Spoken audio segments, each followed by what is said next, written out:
बेगू उपखंड क्षेत्र के बानोड़ा बालाजी में मंगलवार को विशेष गहन पुनरीक्षण कार्यक्रम 2026 में उत्कृष्ट कार्य करने वाले बीएलओ व सुपरवाइजर का सम्मान किया गया। इस दौरान जिला कलेक्टर आलोक रंजन द्वारा राष्ट्रीय महत्व के इस कार्य को बखूबी निभाने के लिए बीएलओ और सुपरवाइजर की पीठ थपथपाई। जानकारी के अनुसार बेगू विधानसभा क्षेत्र के गंगरार, बेगू, रावतभाटा में विशेष गहन पुनरीक्षण कार्यक्रम 2026 में उत्कृष्ट कार्य करने वाले बीएलओ व सुपरवाइजर का सम्मान समारोह मंगलवार को बेगू उपखंड क्षेत्र के बानोड़ा बालाजी में जिला कलेक्टर आलोक रंजन, अतिरिक्त जिला कलेक्टर रावतभाटा विनोद कुमार मल्होत्रा के मुख्य आतिथ्य एवं उपखंड अधिकारी अंकित सामरिया की अध्यक्षता व गंगरार उपखंड अधिकारी पुनीत कुमार गेल्डा के अति विशिष्ट आतिथ्य में आयोजित हुआ। समारोह में विशेष गहन पुनरीक्षण कार्यक्रम के अंतर्गत विधानसभा क्षेत्र 168 बेगू में 100% फीडिंग का कार्य पूर्ण करने वाले बेगू विधानसभा क्षेत्र के गंगरार, बेगू, रावतभाटा के 314 बूथ लेवल अधिकारी एवं सुपरवाइजर को उत्कृष्ट कार्य के लिए मोमेंटो और प्रशस्ति पत्र देकर सम्मानित किया गया। एडीएम विनोद कुमार मल्होत्रा और एसडीएम अंकित सामरिया ने समारोह को संबोधित करते हुए कहा कि बीएलओ के सतत प्रयासों एवं जिम्मेदारीपूर्ण कार्यशैली के कारण ही पुनरीक्षण प्रक्रिया सफलतापूर्वक संपादित हो पाई है। समारोह को जिला कलेक्टर आलोक रंजन ने संबोधित करते हुए कहा कि बेगू विधानसभा बहुत विस्तृत क्षेत्र है, ऐसी दूरस्थ जगह पर भी बीएलओ द्वारा पहुंचकर कार्य किया गया, किसी प्रकार की कोई समस्या या शिकायत नहीं आई। उन्होंने कहा कि डिजिटलाइजेशन के पहले दिन एक बीएलओ जाहिद द्वारा डिजिटलाइजेशन का कार्य कर देने पर मैंने खुद उन्हें फोन कर इस चीज को समझा और इसके लिए एक सत्र भी रखा था। आज इस उपलब्धि पर मैं गौरवान्वित महसूस कर रहा हूं। उन्होंने कहा कि जिस प्रकार देश की सीमाओं पर सेना तैनात है जो बाहरी दुश्मनों से देश की रक्षा कर रही है, लेकिन देश के अंदर लोकतांत्रिक व्यवस्थाओं के खिलाफ जो चुनौतियां हैं कि अगर कोई गलत व्यक्ति मतदान कर रहा है या उसमें कोई कमियां हैं या त्रुटियां हैं, उनको आप जैसे बीएलओ और लोकतंत्र के प्रहरी ही पूरा कर सकते हैं। राष्ट्रीय महत्व के इस कार्य को बखूबी निभाने के लिए मैं आप सभी को बधाई देता हूं।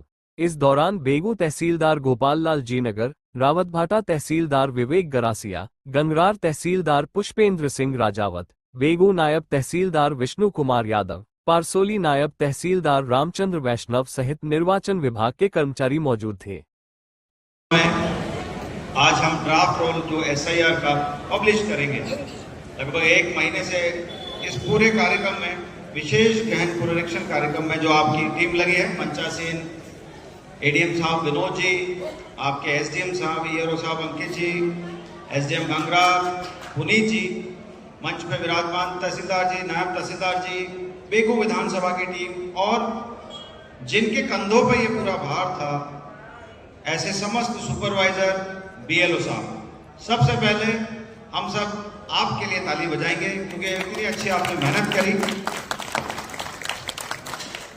और इसमें कोई शक नहीं कि आपका काम बहुत श्रेष्ठ रहा। मुझे कभी बेगू विधानसभा में, यद्यपि मैं जानता हूं बहुत विस्तृत एरिया है, ऐसी दूरस्थ जगह है, वहां भी हमारे बीएलओ ने इतनी मेहनत करी, कभी कोई मैंने शिकायत नहीं सुनी, कभी कोई समस्या। मुझे आज भी याद है जब ये डिजिटलाइजेशन का पहला दिन था, मुझे याद नहीं वो कौन बीएलओ थे, पर मैंने उनको फोन लगाया क्योंकि मुझे बताया कि इन्होंने कर दिए, तो कैसे किया जाए समझने के लिए मैंने उनको फोन लगाया था।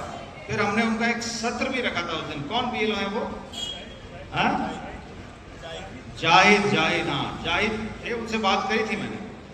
तो आप देख सकते हैं कि अगर व्यक्ति ठान ले तो हम जैसे कहते हैं, आज कई बहुत बड़े बड़े शहरी विधानसभा हैं, पूरी रूप से शहरी मतदाता हैं, मतदाता भी जागरूक है और कार्मिक भी वहाँ काफी समय से है, तो वो उनका एक अलग मोटिवेशन हो सकता है, परंतु संघर्ष तो विपरीत परिस्थितियों में रह के होता है और आपने ये करके दिखाया है। इसलिए एक बार पुनः आप सबको मैं बधाई दूंगा। मैं खुद गौरवान्वित महसूस कर रहा हूँ कि आप सब लोगों से बात कर पा रहे हैं, यहाँ इतनी पास से देख पा रहे हैं, क्योंकि निश्चित रूप से काम आसान नहीं है। लेकिन जैसा आपने कहा कि जी मैंने डाटा नहीं, क्योंकि काम लंबा भी है, अभी और समय है।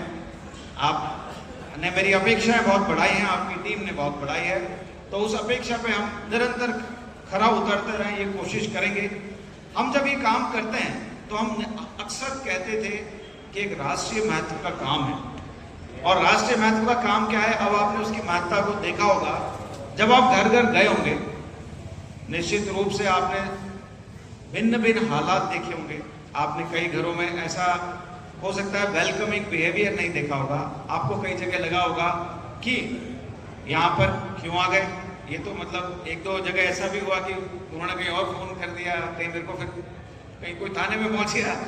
कहने का मतलब ये है कि इन सब को साइड में रह करके हम किस तरह से अपने मोटिवेशन को अप रख सकते हैं। क्यों? क्योंकि हमारे ध्येय में, हमारे मस्तिष्क में जो लक्ष्य है उसकी तरफ हम ये नहीं देख रहे कि परिस्थितियां कैसी हैं, या हम ये नहीं देख रहे कि हमको किस तरह की चुनौतियां मिल रही हैं।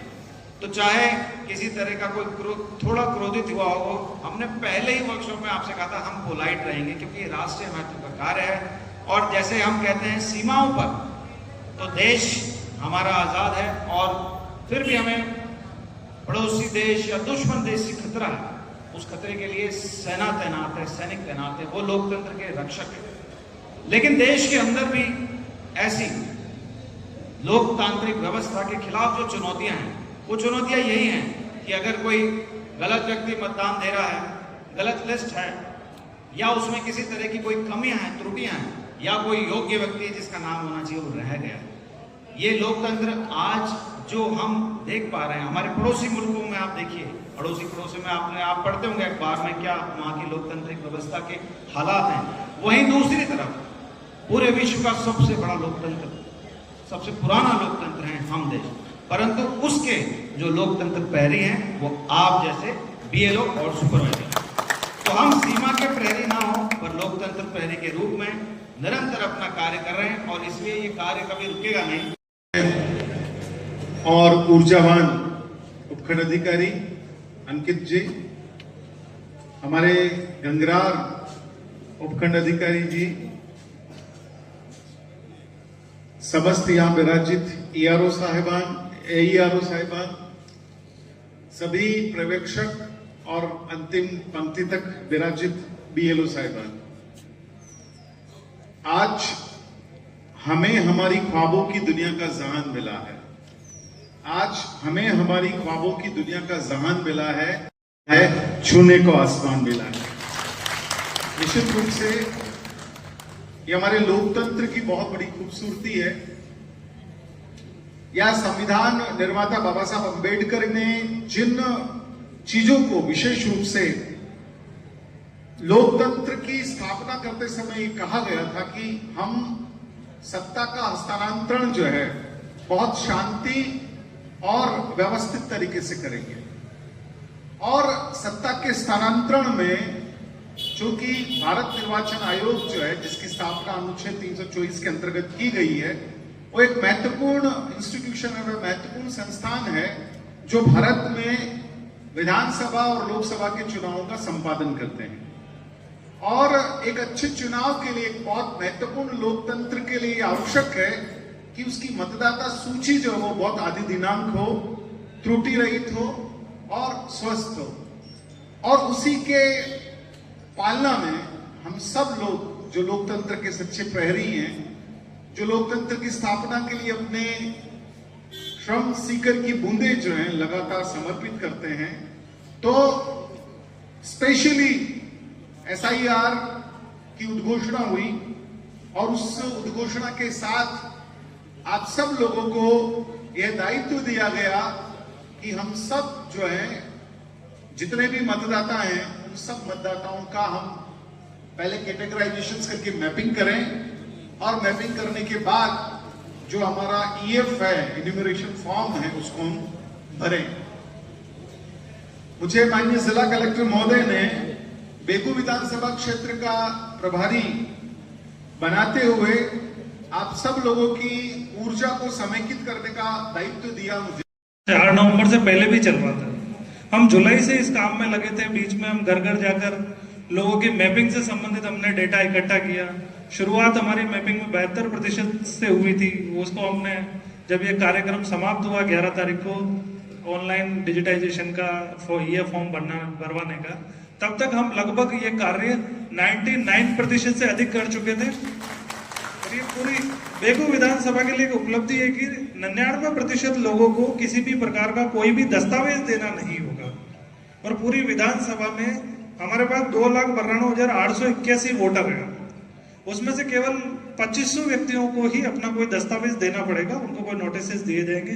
बाकी इतने सारे व्यक्तियों को अपन ने वोटर लिस्ट में दिन रात मेहनत करके और ड्राफ्ट रोल में उनका नाम हमने शामिल करवा लिया। तो एक बार बहुत बड़ी उपलब्धि है, इसके लिए आप सब बधाई के पात्र हैं। आप लोगों ने सभी ने दिन रात मेहनत करी है। कुछ प्रेशर था तो हमने कभी डांट डपट भी दिया, तो उसको कभी दिल से ना लगाए, क्योंकि हमारे को भी ऊपर वाले डांट देते हैं, है ना। तो ये तो अपने जीवन का एक पार्ट है। आप लोगों ने इसका फर्स्ट फेज बहुत अच्छे तरीके से संपादित किया, जिससे कि हमारा काम इतना अच्छा हो पाया है। साथ ही साथ हमारा जो दूसरा चैलेंज है वो कल से स्टार्ट हो रहा है कि जिन व्यक्तियों के नाम जो हैं वो ड्राफ्ट में तो आ गए हैं, लेकिन उनकी मैपिंग हम किसी कारण से नहीं कर पाए, तो उन लोगों का हम नोटिसेस वगैरह यहाँ से जो जारी होंगे तो वो व्यवस्थित रूप से आप लोग उनके पास पहुंचा दें, और उनके डॉक्यूमेंट कौन कौन से चाहिए उनको भी आप अवगत करवा दें, ताकि वो संबंधित ऑफिसेज में अपने जमा करवा दें और उनके नाम भी फाइनल रोल में एज इट इज शामिल हो जाए।